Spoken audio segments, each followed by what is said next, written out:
Roku, you got Vice, you got Mastercard. I mean, what else? This is the vehicle for all that. Closing strong. Know. That last panel, though, they did set themselves up as the coolest panel. So, we're going to have to see how we can compete with that. So set the bar, like, we'll be okay. We'll be fine. We're going to be better than okay. We're going to just end the day strong. You got a lot going on, guys. I'm telling you, you are the funnel for all this good stuff. So right now, Abhijit, you're the moderator. Okay. So I'm going to pass you the buck. I'm going to disappear and I'm going to see you guys in about an hour. All right. You guys are going to close this out. So let's make it strong. A lot of people are tuning in right now. No pressure there, Pete. No pressure. Good luck, everybody. We'll see you later. All right. Thank you. You're going to tell us when to go.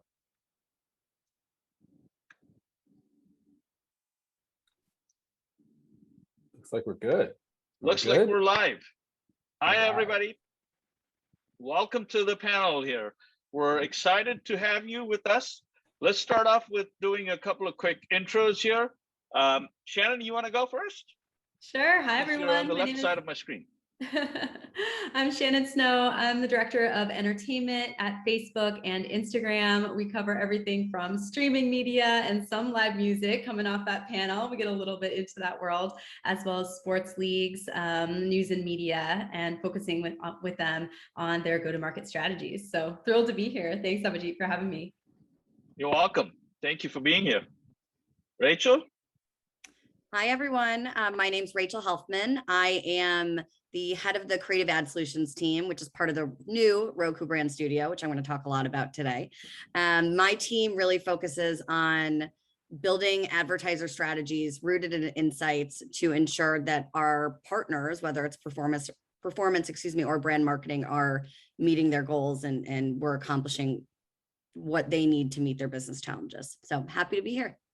Thank you for joining us, Rachel. I know we pulled you in at the last minute to pitch in. Thank you so much. Hey, that's okay. You guys are, after 2 years of being home, it's like I'm just really staying on my toes here. So no, excited to be here.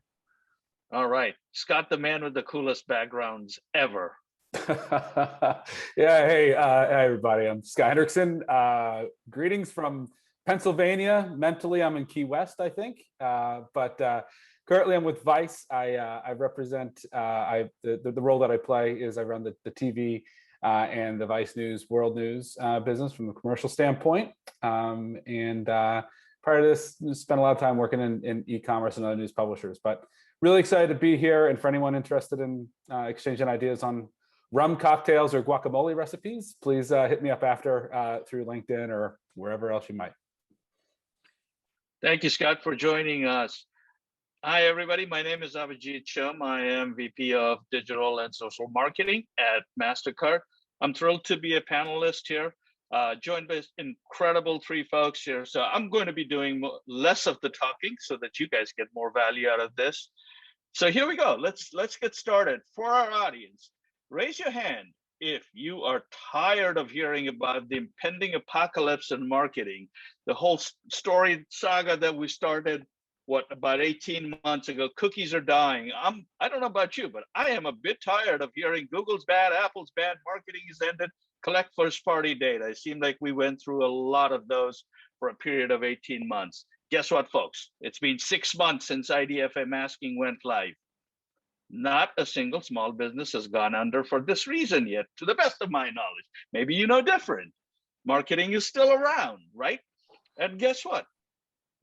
The untimely demise of most ad tech companies that was talked about did not really happen. But something still remains most important to, I think, all of us marketers' minds.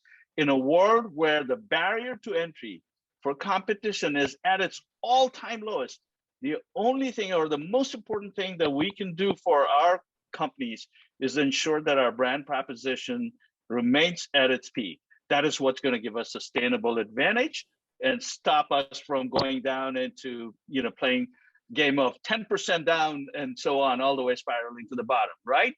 So with that said, panelists, if I were a marketer and if I approached you on behalf of a brand, how would you position Facebook, Roku, or Vice as an ideal partner for enhancing my brand's equity in terms in the minds of our consumers? Shannon, let's start with you. Awesome. And I love your intro, Abhijit, framing it so well. So listen, I think that now more than ever, people are looking to connect with friends, family, and creators that inspire them.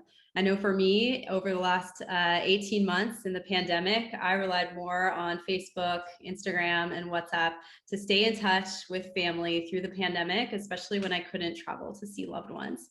3.5 billion people use one of Facebook family of apps monthly to do the same. So this is an important place where people connect.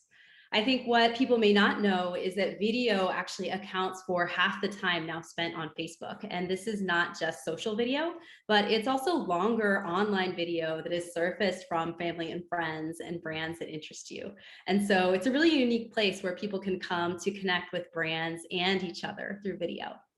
What makes it so special on Facebook is their focus on relevance. So videos are served to consumers based on how relevant it is to them, from interests and past behavior. And what we're finding is that it used to be that production quality, content source, length, some of these other factors were really how people assessed whether they wanted to complete the video or whether that video is premium. What we're finding in today's world is that relevance is the #1 attribute for video to be considered premium and watchable by consumers. And so because Facebook has rooted itself in relevancy, Instagram and Facebook are the most popular video platform for connecting with brands, according to a consumer study from Ipsos. So consumers want brands on the platform. They are more open to connecting with them on Facebook and Instagram, which is why, because of this relevance and global scale, we have brands both large and small that rely on Facebook to connect with people and grow their business. Amazing. Rachel, tell us the Roku story here. I'll tell you the secrets to success here. No, I'm just joking. But so just to piggyback off of what Shannon was saying, I think relevancy is so important. And what was really, really exciting to me as a marketer about Roku is it is the #1 streaming platform in the US. It's in 55 million plus households. And so I know I can reach streamers in an additive way that is not disruptive. They are on their Roku device. They're in their operating system. They are playing with the Roku remote and they're looking for content that is relevant to them. So I can allow our brands to reach those consumers in a positive way. And from a creative standpoint, allowing brands to leverage the largest screen in the household says something. And, especially if you look at the Roku home screen, we are providing brands 1/3 of real estate as that door and that entryway in. And so I do think it's a nice mix there of the size of the canvas. And, this tagline that I always like to say is, we are the beauty of TV, but the brains of digital. And so I think it's all about, just being able to meet the streamer where it feels natural. Amazing. Thank you.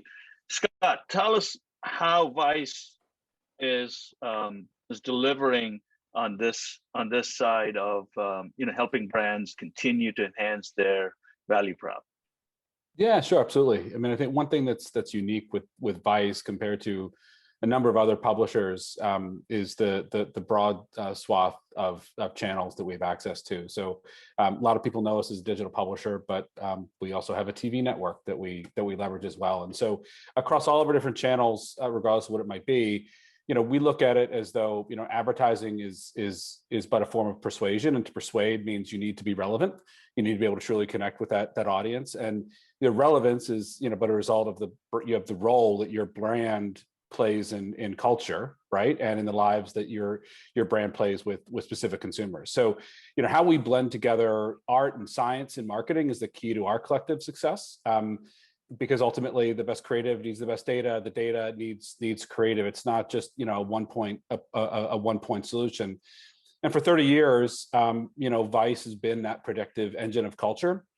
And we spent the time helping brands navigate what has been some of the most insane times that we've experienced. We've had a lot of fun. We've had a lot of tears. We've had a lot of challenges. And as this world turns, the complexities are certainly becoming much more prevalent, right?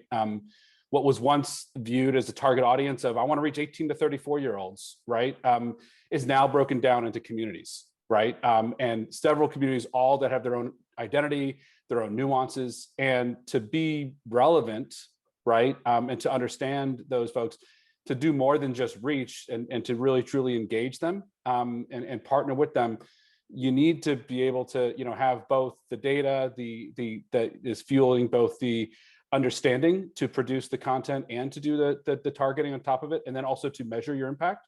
That's the role that we play within our ecosystem. That's what we've been doing for over 30 years. I think that if you want to, target audiences, go tap your favorite DSP. They got a boatload of drop-down menus and all types of very simple descriptions that you can, choose from. But if you want a true connection, if you want to find community, that's where brands come to Vice, to understand not only what's happening today, but most importantly, what's going to happen tomorrow to help fuel, ultimately, all of the different brand attributes and metrics that they might have. Right. You almost stole the thunder of my second question, but that's okay.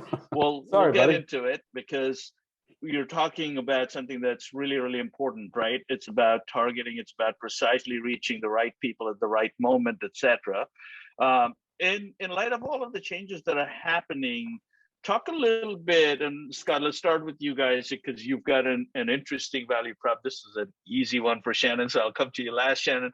But talk to us about how are you guys able to help brands precisely target people, right? In the day and age where you're sort of sometimes layered through other technologies, et cetera. If you would share that, that would be fantastic.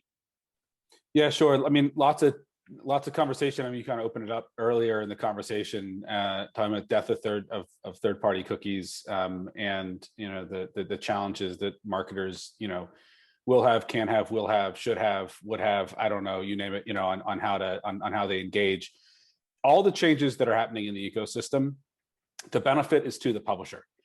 We have the data, we have the content, we have the direct relationship with the consumer, which means that we have the raw assets needed to help brands, truly not just target, but better to engage and understand their specific audiences. And so as everything shifts, right, the value of the first party cookie and, registered audiences that, in communities that we work with, the benefit goes to publishers like Vice, right? As well as some of the big guys like Facebook, who's here on the call, and like in Apple, right? So for us, we've evolved, and I think we don't look to, we look at our world as the communities that we service, and as you continue to service those very niche communities, right, with content that they truly value, you truly listen to them and you truly understand them, right? And so again, I love the whole drop down menu with DSPs, because you can now target audiences any which way you want, right? But if you really want to truly understand them, and take advantage of, frankly, some of the serendipity that exists in marketing, right? Like, it's very typical for us to get a brief or from fashion advertisers to say, I want to go and target people who are interested in clothes today, or I want to people in high-end clothes. Like, okay, because that's what they sell, right? Right. But obviously, audiences are much more, they're much more complex than that. They have many more interests beyond just fashionista clothes, right? And so, being able to understand the full view of what their interests are and the nuances, prior, I served a role within News Corp, and everybody who wanted to reach a ultra high net worth individual, and they want to talk about lifestyle, they would talk about, I want to do content around expensive cars and private jets and travel. It's like, well, dude, they eat donuts too, man. It's all, and so in the case of our world, that plays to Vice, as we look to understand our youth audience and help brands understand that youth audience. A direct example is, we worked with a fashion house recently, who came to us looking to target people who are interested in fashion. But by leveraging the data and the insights that we have, we're able to actually show them that actually the fashion content that we produce, although incredible, actually wasn't the leader in driving engagement, right? It played an important role there, but it helped. And so that was a key understanding that they could then take and apply to all of the different drop-down menus and their different DSPs. Hopefully they use that on Facebook too. You guys got great data, like, you know, to go and figure out how to do it. But like, there's multi-dimensions here, and you can only really do that if you have a direct relationship with the consumer and spending quality time to truly understand the nuances. And that's ultimately what Vice does, whether that be, you know, and that data that we're aggregating, it's not just through, data as we know it, but, you know, it's also with boots on the ground and on the street, which most technology companies, they're not hanging out in Brooklyn. They're not going to the deep South to actually understand what's going on with, you know, the HIV community down there, right? And so that's the benefit that a publisher, like ours, really brings to the table to really help, you know, navigate this crazy wild world that we're all living in. Yep, I love what you said, Scott. At 7:30 in the morning, somebody's not looking at buying jets; they want a donut, right?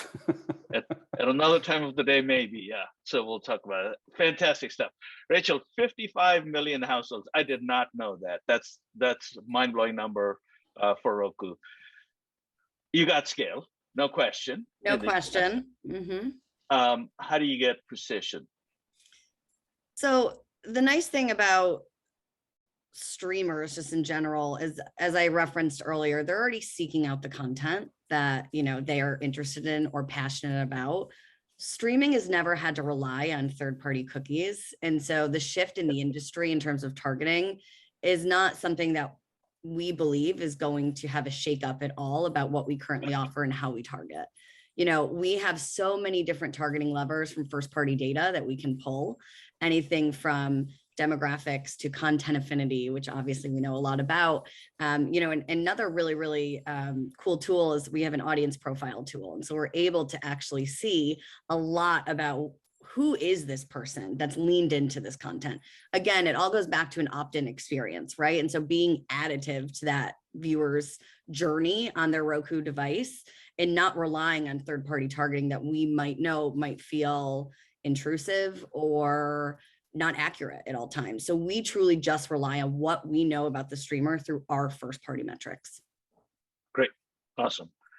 Shannon, it's an easy one for Facebook, but let me throw a little wrinkle. Talk a little bit about what changes do you anticipate or impact do you anticipate from the ecosystem to happen, if any? But go to the main part of the question first for the benefit of everybody. Absolutely. Well, I mean, as we talked about, obviously personalization and relevance has been a core part of our value proposition. So now it's all about how do we continue to evolve as the ecosystem moves towards privacy. And this is a huge focus for us right now. I think right now in digital marketing, there's sort of this meme out there that personalization and privacy have to be at odds, but right now we feel that is not the case, that we are investing and innovating to meet people's expectations around both privacy and relevancy. We're in the process of rebuilding our systems. It's a multi-year effort to build a portfolio of technologies that are going to minimize the amount of personal data we process while also allowing us to show relevant ads. We call it privacy enhancing technologies, and it's all about protecting a person's data, removing identifiers, combining it with other data sources so that we can ensure personal data can't be connected back to that person's account.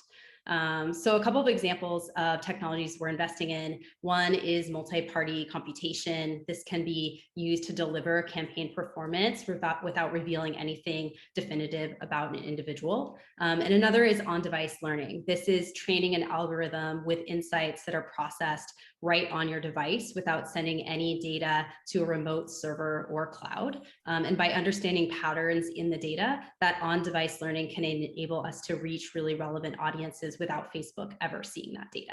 So I think what's important to know is that there's not going to be a single technology that solves all use cases, which is why we're investing in a spectrum of solutions. And it's a team effort. We've been working with industry groups like Partnership for Responsible and Addressable Media, World Wide Web Consortium to develop shared best practices for these privacy enhancing technologies.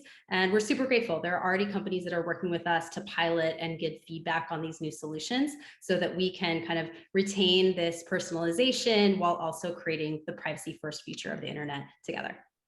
Amazing. All right, switching gears a little bit, and Rachel, I'm going to come to you with this question because this has been something that I haven't been able to wrap my head around. In the world of smart TVs, you've got smart TVs that are obviously connected, and you've got companies like Samsung and Vizio building massive data sets, obviously to deliver advertising. Then you've got devices like Roku, right? Apple TV, Amazon Fire Stick, etc. Then you've got content distributors like, again, Apple TV, and so on. And then you've got original content creators, right? So multiple layers here. As a brand marketer, how should I think about where do I go to deliver the most amount of value, right? Because there's probably possibilities at all of those layers. So share with us some of that, and then I'm going to come back to you, Scott and Shannon, for your thoughts on that. Yeah, so I actually feel that that's an easy one for me to answer, because when you think of Roku, like I mentioned before, we have the #1 operating system, we have the devices, we have the remote, and we have the platform. So we have it all by just partnering with Roku itself, the product and the platform. And I think you are obviously able to tell the theme of what I'm talking about today is just being additive and organic and providing value. And so the nice thing about Roku is you don't necessarily need to think, okay, should I go to the device specifically where the operating system is built into? Should I go to just the product? Should I go to the Roku channel? We tap into all different angles for our brand partners when they run a campaign with us. And the one other thing that I think is really important to mention is outside of devices and platforms alone, we also have the Roku Brand Studio, which launched about 6 months ago. And the Roku Brand Studio is really put in place to define what streamer first marketing looks like. I talked about the data that we have from our first party insights. How do we take that data and make sure that we are creating content, branded content, in partnership with our brands to make sure that we have the right creative targeted to the right consumer at the right time? And so that was actually a pretty easy one for me to answer because we kind of have it all. So, I don't have to really sit here and think about which one would I offer over the other. Sure. Scott, want to hear your perspective on this. Yeah, absolutely. I mean, look, TV's at a major inflection point across the board, right? And yeah, love Roku to death. I think, great platform across the board.